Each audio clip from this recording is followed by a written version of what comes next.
여러분, 우리가 계속해서 누가복음의 말씀을 나누고 있습니다.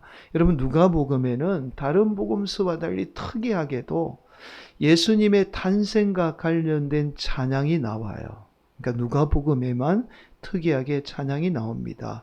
그런데 이 찬양이 단순히 예수님의 그 탄생을 찬양하는 찬양이 아니라 예수님이 우리의 삶에 어떤 의미가 있는가라는 것을 노래하고 있습니다. 첫 번째 찬양이 마리아의 찬양이죠. 우리가 흔히 마리아의 찬가라고 그렇게 부릅니다. 이 마그니피카트라고 합니다. 이제 조금 어려운 용어로, 음악적인 용어로 마그니피카트라고 해요. 오래전부터 많은 작곡가들이 이 마리아의 찬가에 어떤 말씀을 가지고 하나님을 찬양했어요. 그래서 이것을 마그니피카트라고 합니다. 이 말은 찬양하다라는 라틴어에서 시작이 돼요. 마리아의 찬가의 찬양의 첫 말이 찬양합니다 라고 시작을 하고 있거든요. 그래서 마그니피카트라고 합니다. 이런 내용을 담고 있어요. 마리아를 통해서 인류를 구원할 메시아인 예수님이 탄생했습니다. 그래서 비록 마리아는 그 당시로 볼 때는 비천한 여성이잖아요. 비천한 여성의 몸을 통해서 인류를 구원할 메시아가 태어났으니 마리아의 삶이야말로 온 인류에 있어서 가장 복된 삶이라는 사실을 이 마리아가 노래합니다. 여러분, 마리아의 몸에서 예수님이 탄생했으니 마리아의 삶이야말로 가장 복된 삶이죠. 여러분, 그런데 이 마리아의 찬양은 여기서 끝나지 않아요. 마리아뿐만 아니라 예수님을 믿는 모든 인생이 마리아처럼 다 복을 받게 된다는 사실을 자신의 찬양을 통해서 노래하고 있어요. 여러분, 그 말씀이 누가복음 1장 52절, 53절 말씀이죠. 이렇게 말씀합니다. 권세 있는 자를 그 위에서 내리치셨으며 비천한 자를 높이셨고 줄이는 자를 좋은 것으로 배불리셨으며 부자는 빈손으로 보내셨도다. 여러분, 이 말씀이 막 부자를 억지로 가난하게 만들고 높은 사람을 막 끌어내린다는 말씀이 아닙니다. 여러분, 이런 말이죠. 예수님을 믿게 되면 아무리 비천한 인생도 복을 받고 아무리 가난한 사람도 이 세상의 부를 누릴 수 있다라는 그 사실을 지금 노래하고 있는 거죠. 그래서 저와 여러분이 예수님을 믿게 되면 복을 받게 되는 겁니다. 여러분, 두 번째 찬양이 사가랴의 찬양이죠. 베네딕투스라고 합니다. 라틴어 베네딕투스로 시작한다고 해서 우리가 흔히 베네딕투스로 알고 있는 찬양이에요. 여러분, 사가랴는 세례 요한의 아버지죠. 여러분, 당시 제사장이었던 사가랴가 예수님의 탄생을 노래하게 됩니다. 이런 내용을 담고 있어요. 예수님이 당신의 백성들을 보살피사 당신의 백성들을 반드시 구원하게 된다라는 찬양입니다. 누가복음 1장 68절 이렇게 말씀하죠. 찬송하리로다 주 이스라엘의 하나님이여 그 백성을 돌보사 속량하시며, 속량한다는 말이 구속하다, 구원하다라는 뜻이에요. 즉 예수를 믿는 인생은 어떠한 인생이든지 상관없어요. 죄인이든지 부한자든지 가난한 자든지 상관없이 하나님의 자녀 삼아주셔서 그 자녀는 반드시 구원하신다는 그 말씀을 노래로 찬양하고 있습니다. 여러분, 세 번째 찬양이 시므온의 찬양입니다.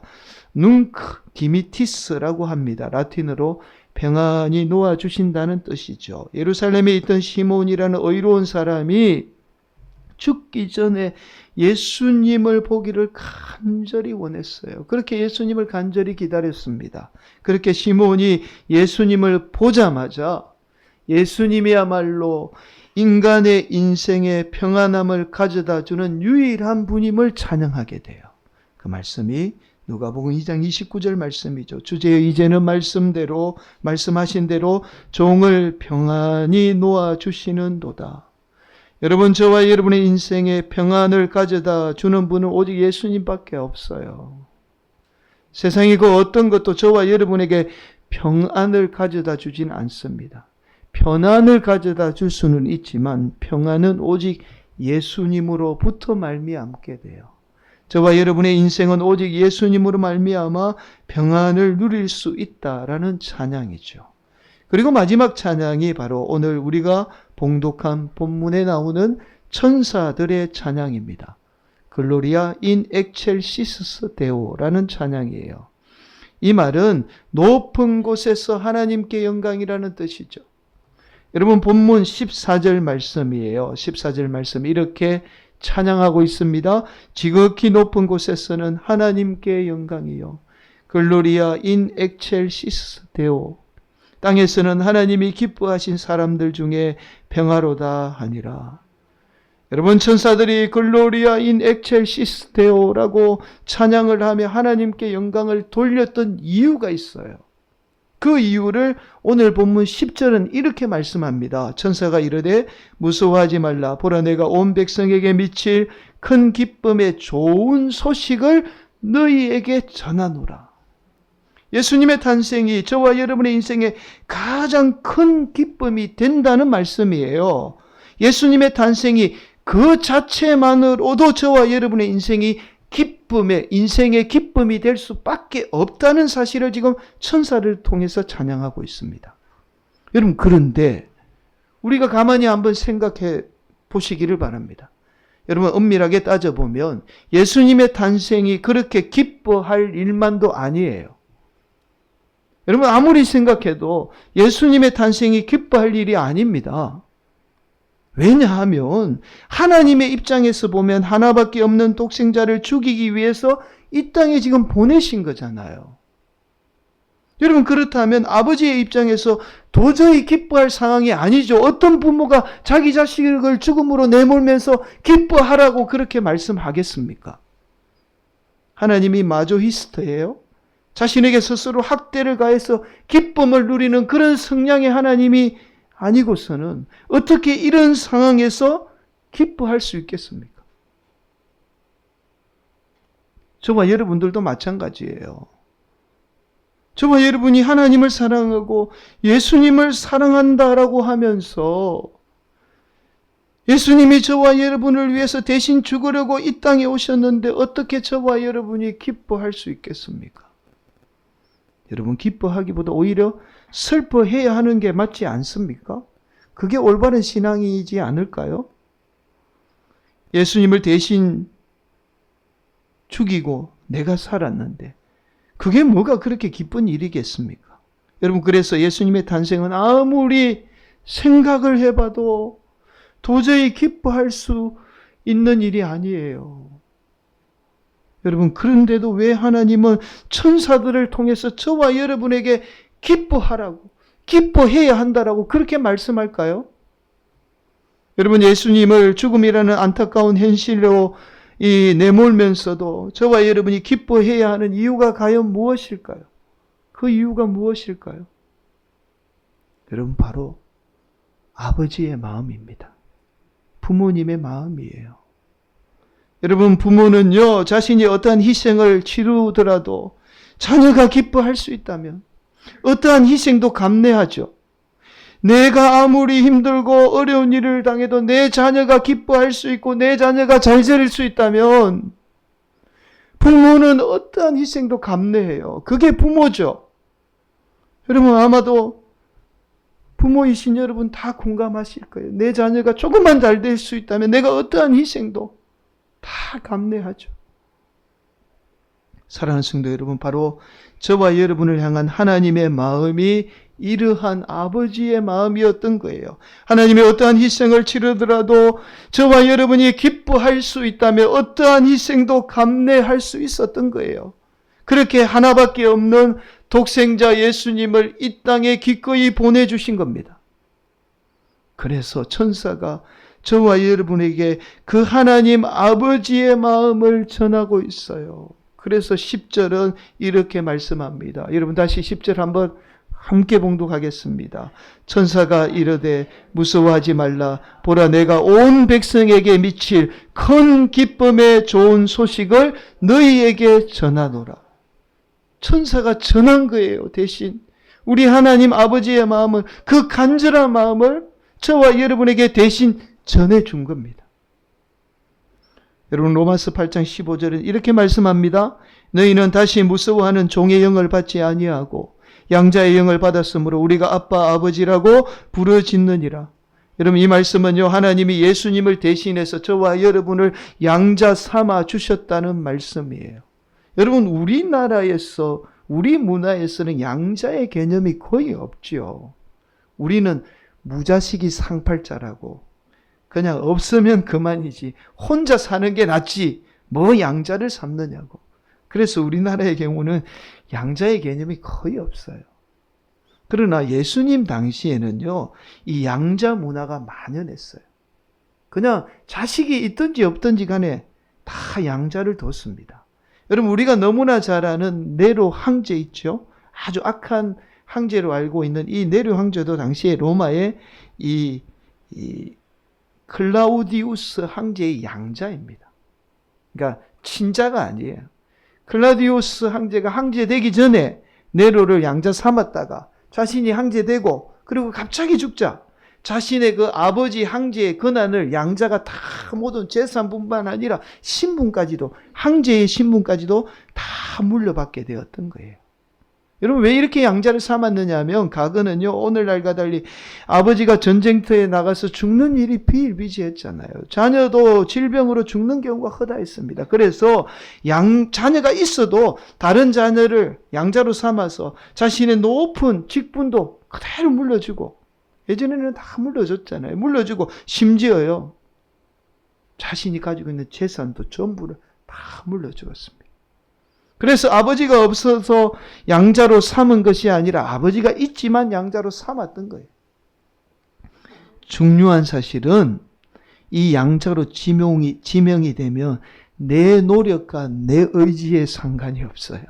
아버지의 모든 신분, 모든 재산 내가 다 물려받게 됩니다.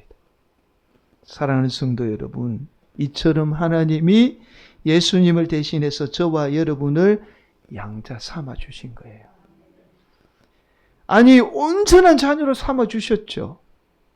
그래서 하나님이 저와 여러분을 자녀 삼아 주신 것은 단순한 자녀가 아니에요. 예수님이 가졌던 근세와 신분을 그대로 저와 여러분에게 다 물려주신 겁니다. 여러분 성경이 그래서 이렇게 말씀해요. 요한복음 1장 12절 말씀, 우리가 너무나 잘 아는 말씀, 영접하는 자, 곧 그 이름을 믿는 자들에게는 하나님의 자녀가 되는 뭘 주셨다고요? 근세를 주셨으니. 예수님이 가졌던 그 근세를 우리에게 주셨으니. 그냥 자녀 삼아 주신 것이 아니라 하나님의 자녀가 되는 근세마저도 신분마저도 저와 여러분에게 다 허락해 주신 거예요. 사랑하는 성도 여러분, 그래서 저와 여러분이 어떠한 절망적인 상황에 놓여 있어도 기뻐할 수 있어요. 기뻐해야 합니다. 저와 여러분은 하나님의 자녀로서 근세를 가지고 있기 때문에 어떠한 것에도 주눅들 필요가 없어요.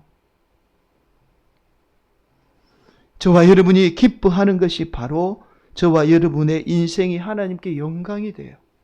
하나님을 기쁘게 하는 겁니다. 여러분 자녀가 기뻐하면 부모가 기쁘잖아요. 내가 고생해서 자녀가 기쁨을 누리면 부모가 그 기쁨 하나에 감사하고 만족하고 모든 고생이 다 사라지잖아요. 하나님의 마음인 거죠. 사랑하는 성도 여러분, 이것이 성탄의 진정한 의미예요. 오늘도 저와 여러분을 하나님의 자녀 삼아 주시기 위해서 이 땅에 낮고 낮은 몸으로 오신 예수님으로 말미암아 어떠한 절망적인 상황에도 기뻐하는 하나님의 자녀의 권세를 누리는 복된 성도들이 되시기를 간절히 축복합니다. 기뻐하십시오. 여러분에게 하나님의 권세가 반드시 나타납니다. 그 놀라운 은혜가 저와 여러분 삶 가운데 임하기를 간절히 축복합니다. 여러분 디즈니 플러스라는 OTT 플랫폼 아세요? 여러분 OTT 플랫폼 하면 잘 모르실 거예요. 어르신들은 잘 모르실 겁니다. 요즘에는 방송국 말고 인터넷에서 TV나 드라마, 영화를 볼 수 있는 그런 형태가 있습니다. 이걸 OTT 플랫폼이라고 합니다. 거기에 디즈니 플러스라는 이 플랫폼이 있어요. 아마 자녀를 두신 부모님들은 이 디즈니 플러스 다 한 달에 얼마씩 돈을 내고 그렇게 아마 볼 겁니다. 이 디즈니 플러스에 애니메이션이 많거든요.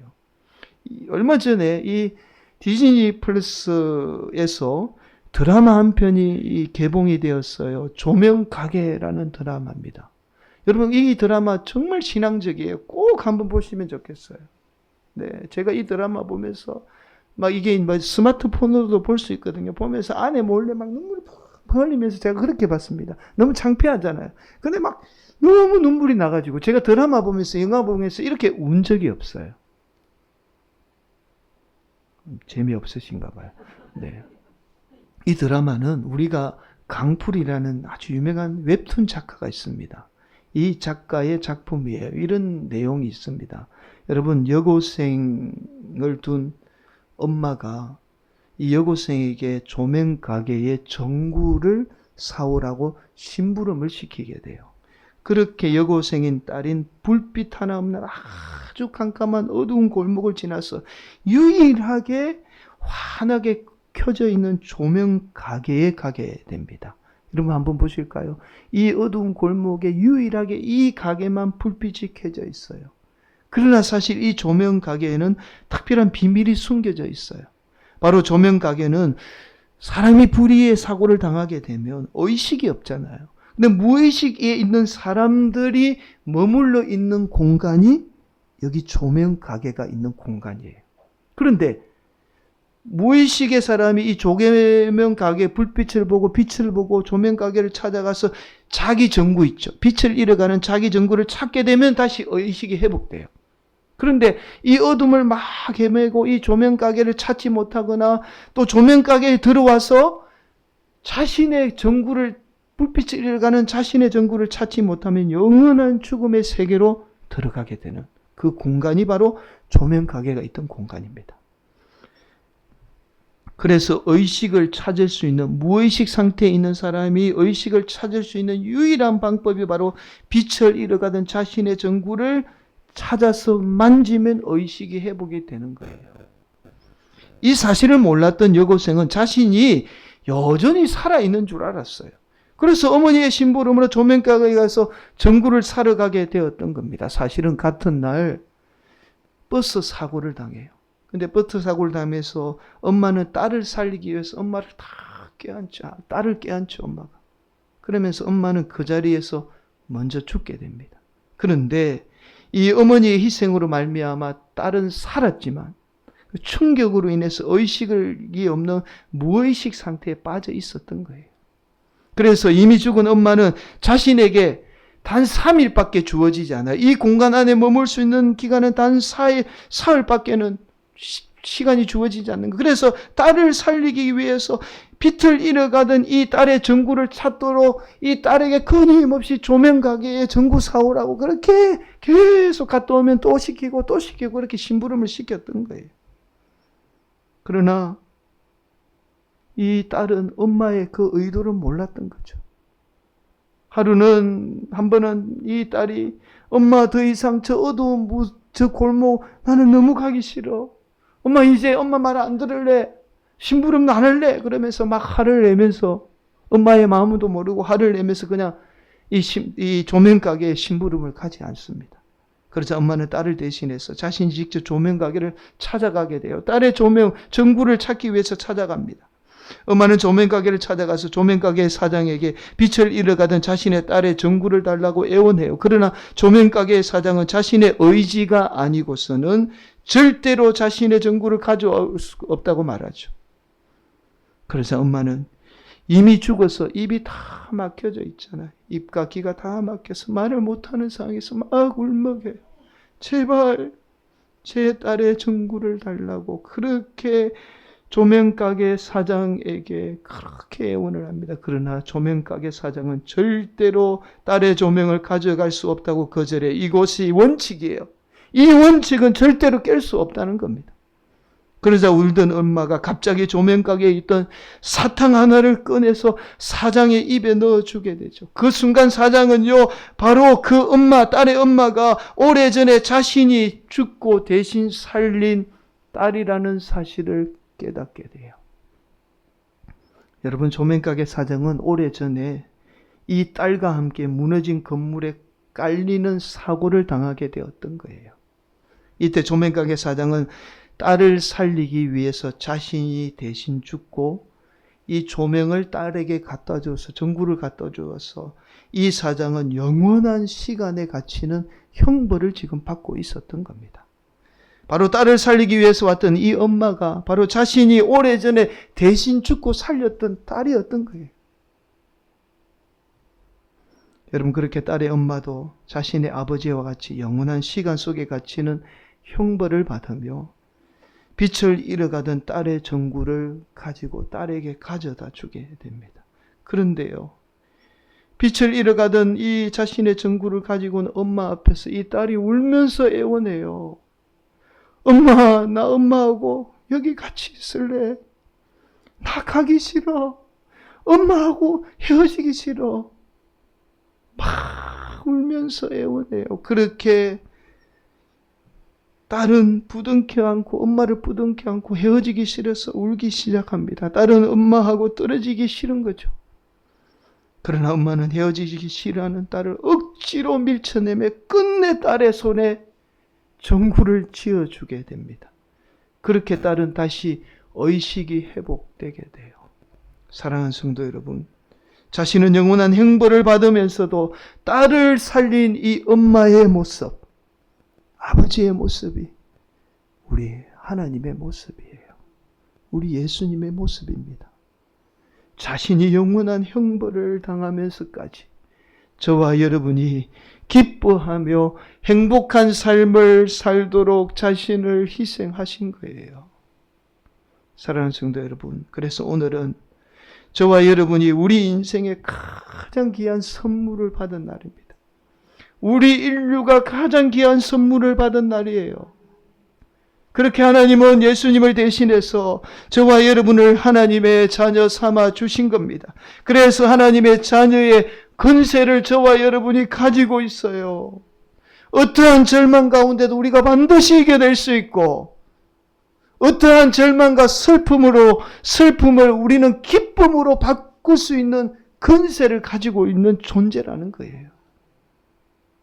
사랑하는 성도 여러분, 오늘도 저와 여러분의 그 기쁨을 위해서 지금도 어떠한 희생을 감내하는 그 하나님으로 말미암아 어떠한 절망과 고난에도 기뻐하는 복된 성도들이 되시기를, 이 성탄의 아침이 되시기를 예수님의 이름으로 간절히 축복합니다.